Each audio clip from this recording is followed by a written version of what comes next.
In this course, most of our attention will focus on the other side of the dance, the way in which electric and magnetic fields are created by charged particles.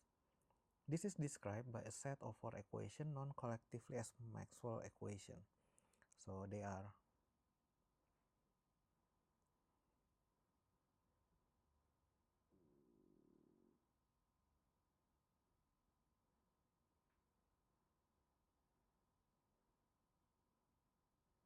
this is diff E equals rho divided by epsilon 0, diff B equals 0, call A plus dou B dou T equals 0, and call B minus mu epsilon O dou E dou T equals mu no J. The equations involve two constants. The first is the electric constant, known also in a slightly old-fashioned terminology as permittivity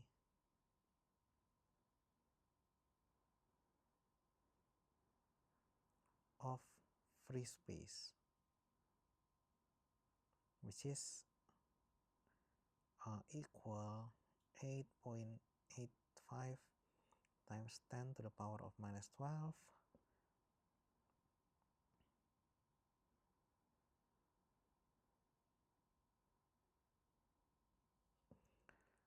It can be thought of as a characterizing the strength of the electric interaction. The other is magnetic constant of, or sometimes call it permeability of free space, which is mu no equals 10 to the power of minus 7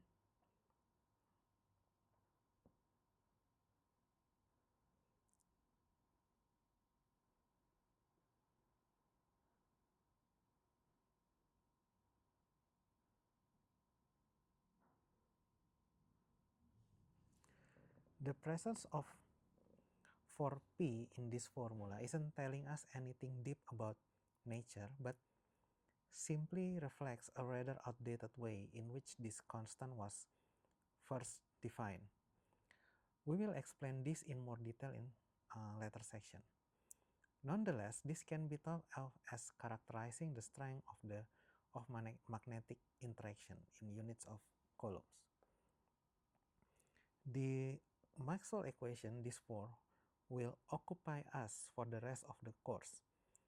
Rather than trying to understand all the equations at once, we will proceed bit by bit, looking at situations where only some of the equations are important.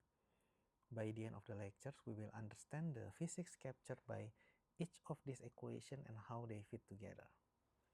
However, equally importantly, we will also explore the mathematical structure of the Maxwell equation. At first glance, they look just like four random equations from vector calculus. Yet, this couldn't be further from the truth.